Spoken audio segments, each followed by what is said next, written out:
Okay, Assalamualaikum warahmatullahi wabarakatuh. Selamat petang pada semua.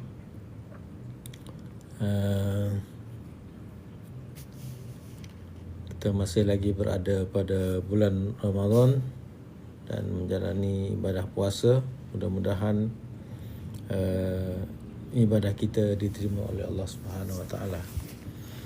Dan kita sentiasa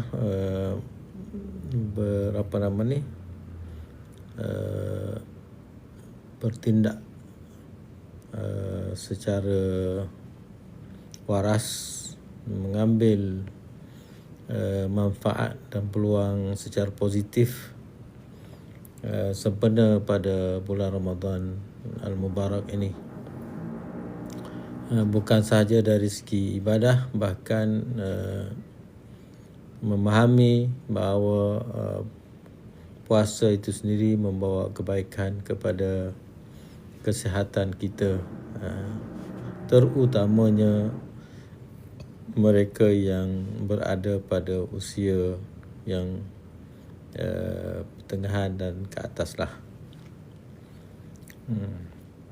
Kerana sebagaimana yang saya sebutkan sebelum ni, mungkin orang muda ataupun kanak-kanak memerlukan makan banyak kerana mereka dalam fasa pembesaran. Tetapi bagi kita yang usianya telah advance, kita perlu berlapar kerana dengan berlapar kita boleh modify, boleh memperbaiki kesihatan kita. Jadi alhamdulillah baru ni kita bercakap tentang pertemuan di antara Amerika Israel dengan Iran. Dan hari ini peperangan Amerika telah terjadi dan peperangan telah masuk pada hari yang kedua. Jadi Allah musta'an lah. Kita daripada awal mengatakan bahawa serangan ini tidak ada alasan yang mengharuskannya. Satu serangan yang zalim, yang tidak adil, yang memaksakan kehendak dengan cara kekuatan, mengguling kerajaan yang berdaulat, yang sah dengan cara kekerasan, hanya kerana ketamakan Israel, menjamin keselamatan Israel dan memastikan perluasan pengaruh Israel di Timur Tengah. Alasan itu adalah alasan pencerobohan, bukan alasan yang adil ataupun berasaskan hak dan kebenaran.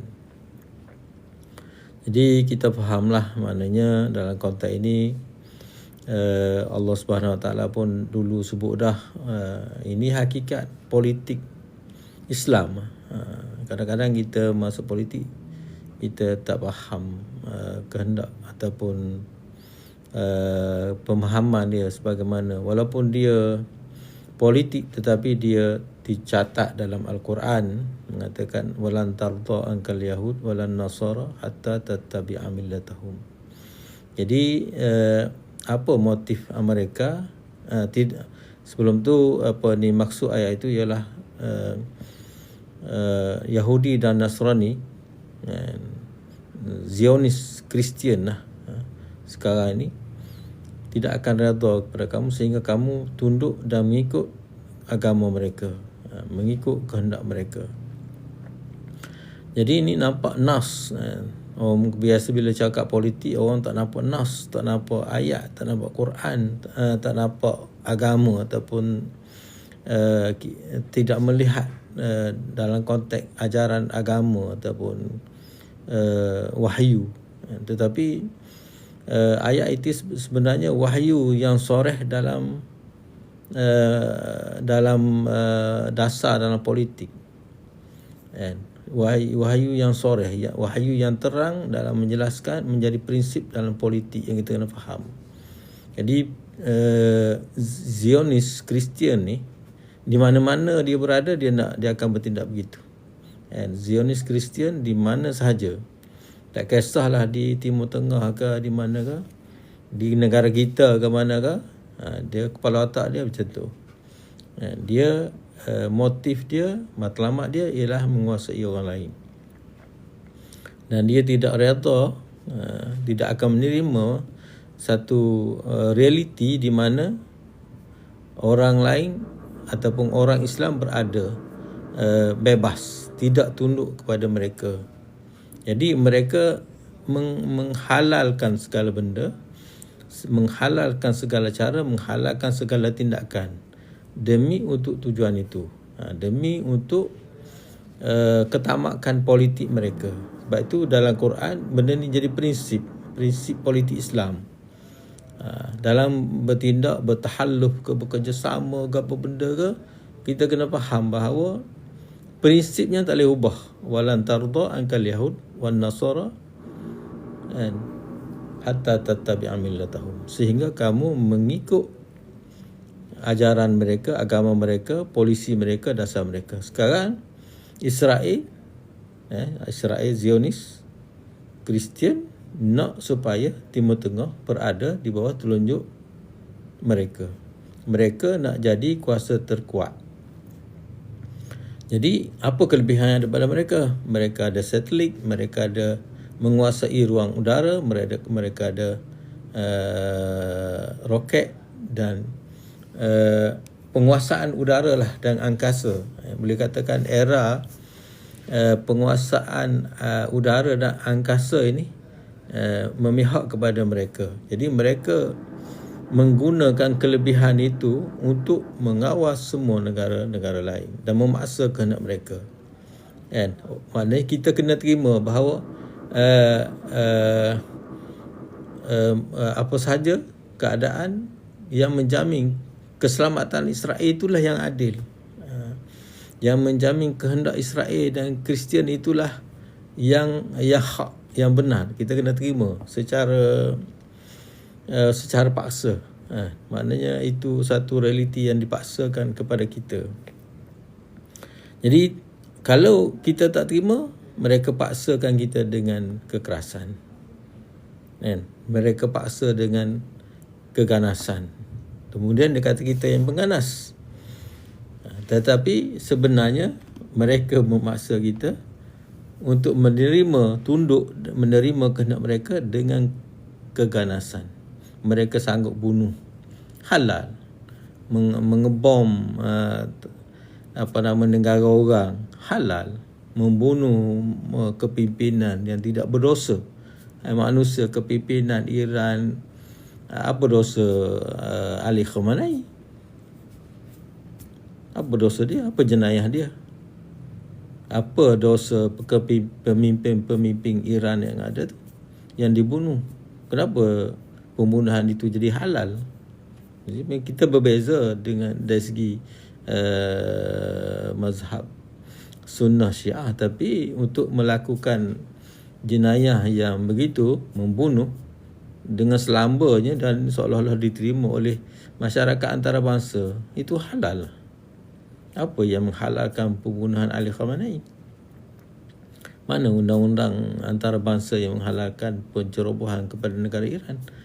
Yang puluhan kepimpinan negara Islam tu dibunuh. Tu apa macam mana hukumnya, macam apa yang menghalalkan perbuatan itu? Hanya ketamakan politik Zionis Israel untuk menguasai Timur Tengah. Senang cerita. Nak kuasai Timur Tengah, lalu mereka boleh buat apa saja dengan sesuka hati. Jadi benda ni kita kena faham apa yang berlaku, kita kena belajar, dan kita satu segi kali ini kita mungkinlah masyarakat tak kisahlah Sunni ke Syiah ke pun gembira kerana Iran bertindak dengan lebih kuatlah bertindak balas dengan lebih kuat berbanding sebelum ini. Jadi kita harap maknanya hasrat Israel itu, mereka itu tidak berlaku. Kita tak tahu apa yang sedang berlaku ataupun kesan kepada serangan itu, adakah aku berlaku perubahan rejim dan akhirnya menjadi sebuah kerajaan yang tunduk khas kepada kehendak Israel dan sebagainya, dan melepaskan kekuatan mereka dari segi pembangunan nuklear dan roket-roket yang rentas benua dan roket-roket yang canggih yang dimiliki oleh mereka, untuk menjadi negara yang jinak, negara yang bergantung keselamatan kepada Israel, negara yang menyembah, yang menjilat Yahudi. Jadi itu yang mereka nak lah. Kita harap matlamat itu tidak berjaya, dan Allah memberikan kekuatan, dan saya rasalah maknanya benda ni masih lagi di peringkat test maknanya tekanan, serangan dan sebagainya boleh menunduk ataupun tidak. Kalau pada respon tu Iran dah bersedia menunduk, mungkin perang akan berhenti. Kalau tidak menunduk, masih lagi nak kekal dengan satu negara yang independen, yang bermaruah, yang berdaulat dan sebagainya, mungkin peperangan akan berterusan. Tetapi kalau sebaliknya Iran dapat membuktikan kekuatan dan boleh menundukkan mereka, dan mereka menerima tekanan Iran, maka itu akan jadi lebih baiklah. Jadi sekarang ada dua kehendak politik, pertembungan dua kehendak politik. Satu, blok barat, kemungkinan sekarang ni akan jadi blok barat lah, walaupun sebelum ni Iran, Amerika dengan Israel. Tapi kemungkinan lepas pada ni kalau berpanjangan, barat akan masuk sekali dan menjadi blok barat lah. Jadi blok barat yang mahu menjinakkan Iran menjadi negara yang tunduk, akur, yang melakukan normalisasi, yang patuh jadi dan menerima kepenguasaan Israel satu-satunya sebagai kuasa yang penentu di Timur Tengah. Itu satu kehendak. Satu lagi, kalau Iran berjaya, Iran betul lah kalau Iran berhasrat dan mempunyai semangat juang yang tinggi dan bersedia untuk Iran dapat menyahkan masyarakat Zionis itu di Timur Tengah. Jadi sama ada yang pertama ini akan menang ataupun yang kedua ini menang. Jadi kalaulah Iran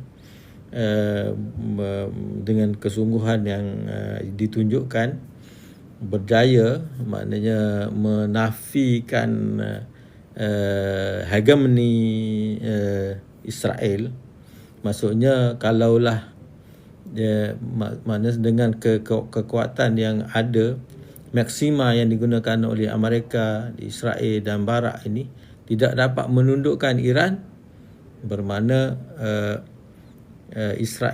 hasrat Israel untuk menjadi kuasa penentu di Timur Tengah itu tidak akan berlaku, dan kemungkinan masa depan masa depan masyru' projek Israel pun akan akan terjejas. Jadi sebab mereka ataupun orang kata apa, boleh ditamatkan ataupun terdedah kepada orang kata apa, kepada penamatan, maknanya akan berakhir. Maknanya negara Israel boleh berakhir. Jadi kita haraplah dengan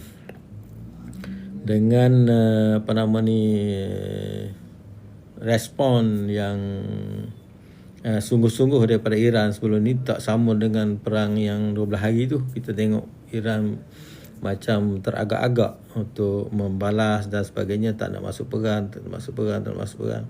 Tapi sekarang ni kalau Iran dia tidak bersungguh, dia akan maknanya serangan kepada Iran tak akan berhenti. Maknanya sebab Iran sama ada dia akan tunduk ataupun maknanya mengalah dan menerima, ataupun dia tak ada pilihan lain. Kalau dia berhenti dan maksudnya tidak sampai kepada mengalahkan Israel, maknanya ataupun kasrul iradah atau bagi memecahkan kehendak Israel itu, dia akan diserang sekali lagi. Kalau berhenti perang kali ini pun dia akan diserang lagi, kerana kalau dia masih kekal dengan tidak mahu menjadi negara yang tunduk patuh atau melakukan normalisasi kepada Israel. Jadi ini politik, bukan cakap pasal ideologi, cakap pasal politik. Maknanya pilihan yang ada pada Iran ialah kali ini pilihan yang ada pada Iran ialah kasru iradah, mematahkan kehendak hegemoni Israel. Jadi saya ingat kepimpinan Iran yang baru yang menggantikan Ayatullah Ali Khamenei ini, dia patut mewarisi pesanan Ali Khamenei.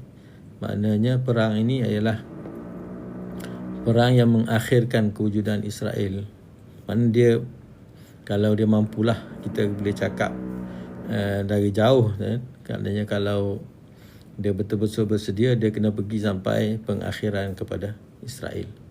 Maknanya kekal, utuh dan kukuh sehingga Israel mengaku kalah. Kalau berlaku perang di waktu situasi itu, maka sama ada esok lusa, akhirnya Israel akan berakhir. Israel akan berakhir. Jadi itu saya rasa maksudnya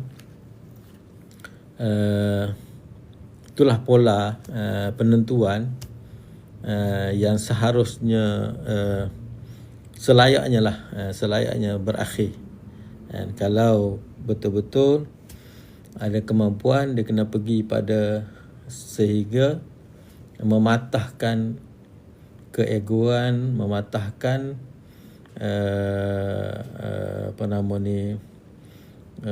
kehendak, ketamakan Israel itu yang menggunakan Amerika untuk memaksa menundukkan Iran dengan apa-apa alasan, supaya menerima mereka sebagaimana negara-negara lain menerima. Tapi kita dalam kes ni kita orang kata mengharapkan kekuatan lah kepada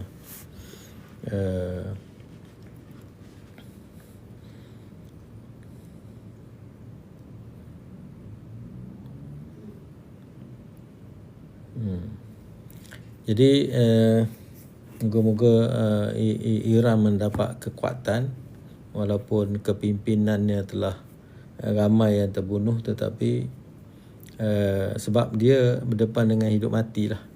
Maknanya Iran sebagai Iran yang sebuah kuasa perlu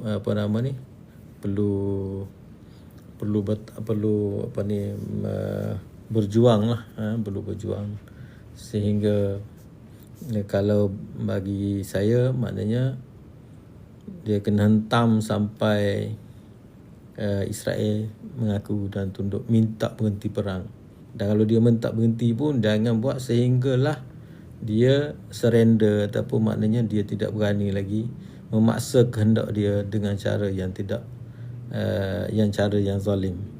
Semua kita faham, semua orang masyarakat dunia faham bahawa tindakan menyerang Iran tidak syar'i, tidak mengikut zalim, melampau, dan tidak berdasar pada mana-mana, bersandar pada undang-undang mana-mana undang-undang antarabangsa dan apa-apa resolusi badan antarabangsa. Kalaupun kita nak iktiraf tidak iktiraf, tapi tidak ada keputusan daripada mana-mana badan antarabangsa, tapi dia hanyalah muafakat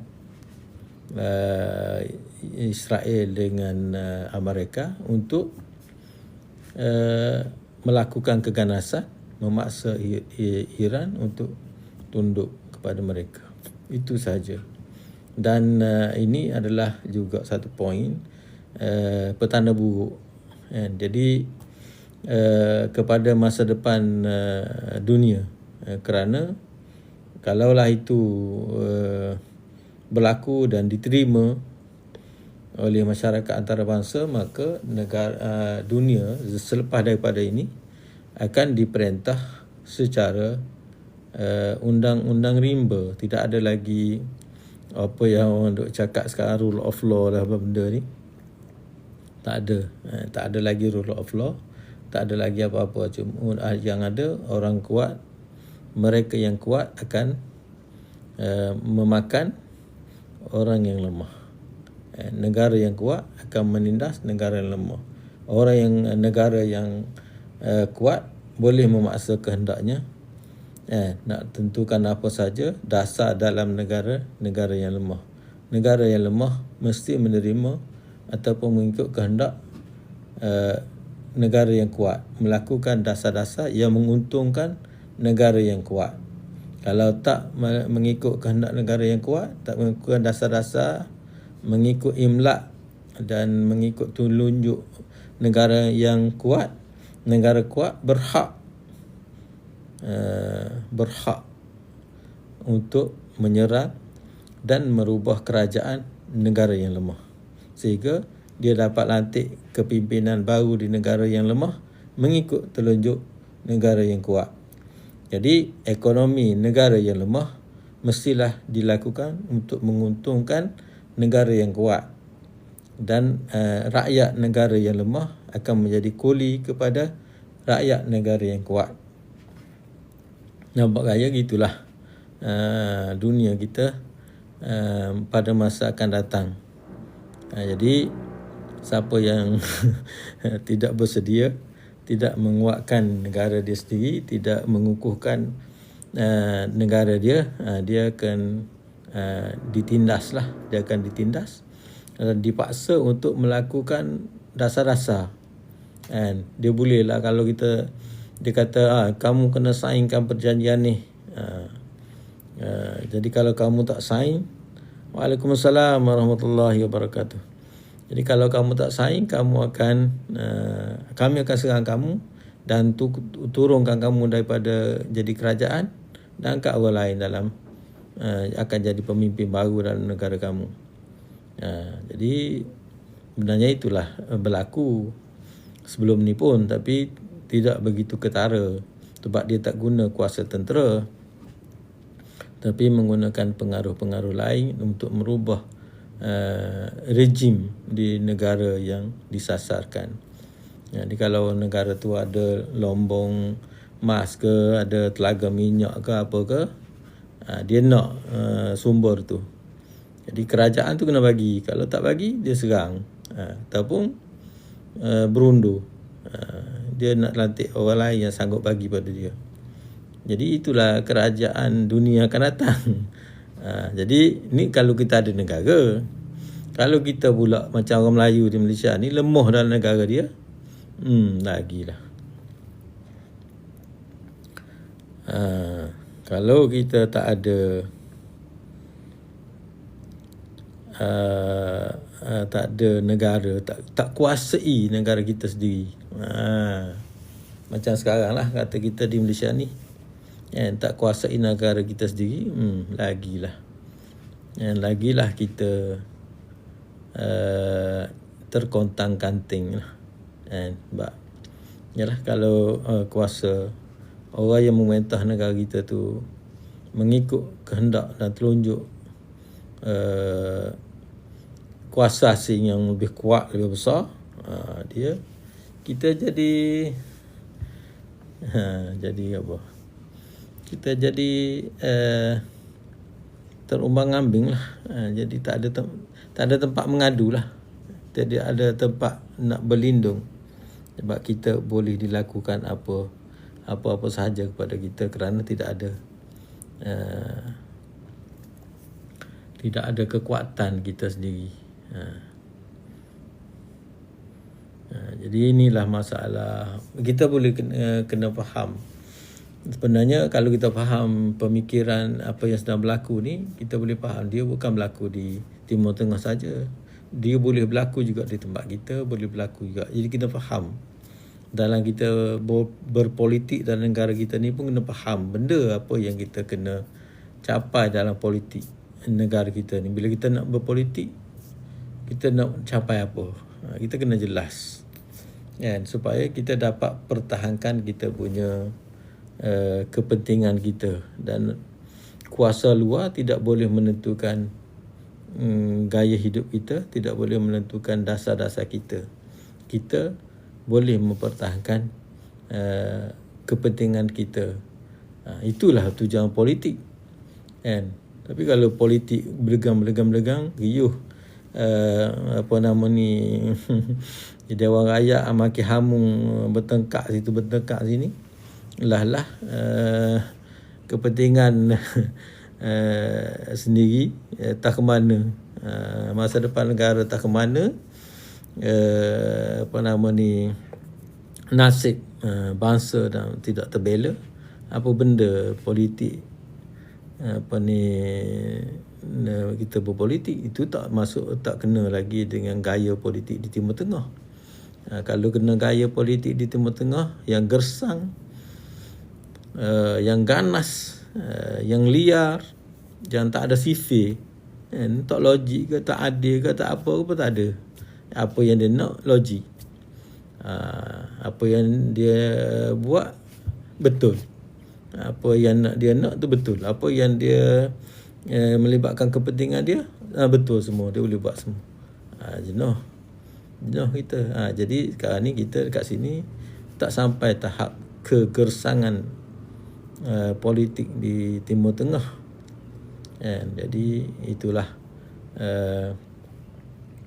kesedaran kita yang sepatut kita ada, untuk kita biar ada suluhan kita bila kita suluhan hidayah ataupun kepahaman yang betul.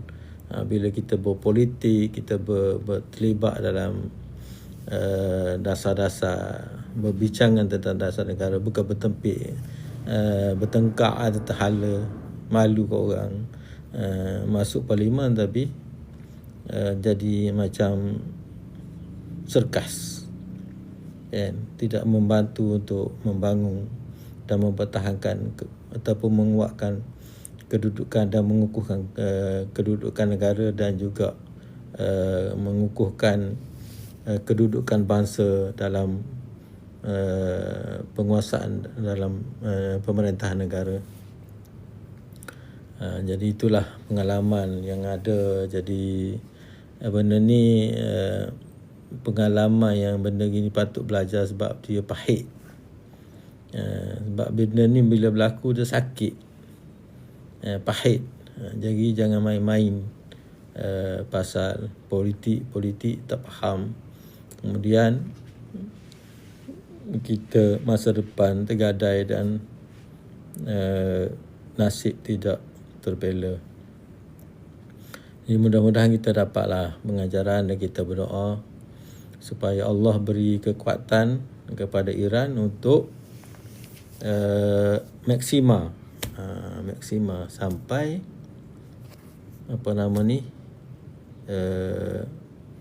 mematahkan hasrat Israel. Mana dia ada, kalau dia nak hidup, duduk dalam sempadan dia je. Kalau dia nak hidup, duduk di sempadan dia je, paling kurang. Kan? Paling kurang dia sampai situ. Nak hidup, duduk dalam sempadan dia saja. Jangan melampau keluar daripada sempadan dia dan nak meratah negara-negara lain sesuka hati dia. Kan? Menggunakan kelebihan dan kekuatan yang dia ada. Kan? Okey. Dia rasa itulah sedikit sebanyak perkongsian petang ni. Kita dah pukul 5.30.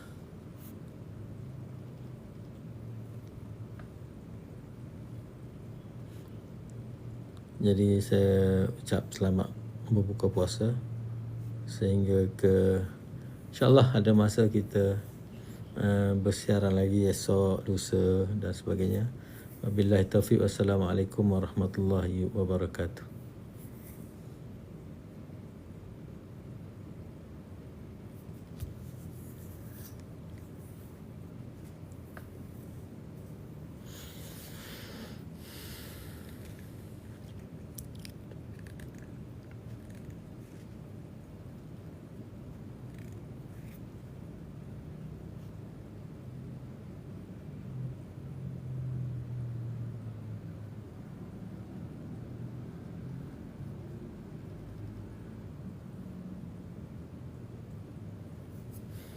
Ini ada soalan, adakah yang mereka mengheret Iran ke konflik Timur Tengah dan akan menenggelamkan isu Palestin? Saya rasa tak. Tidak, sebab dia benda ni boleh memberi kesan lah kalau Iran, sebab tu saya cakap tadi, kalau Iran meneruskan sampai ke tahap yang sepatutnya, dia bertahan, dapat berjuang sampai tahap sepatutnya, dia akan memberi kesan positif kepada isu Palestin. Dia akan membantu isu Palestin. Jadi sama ada orang kata apa, soal mazhab kita ketepikan, tetapi kita tengok daripada elemen politik, daripada elemen politik dan geopolitik antarabangsa. Krisis ni kalau berlaku betul dan Iran dapat bertahan dan dapat menggunakan peluang ni sebaiknya, mungkin memberi kesan positif kepada isu Palestin. Okay, baik. Assalamualaikum sekali lagi.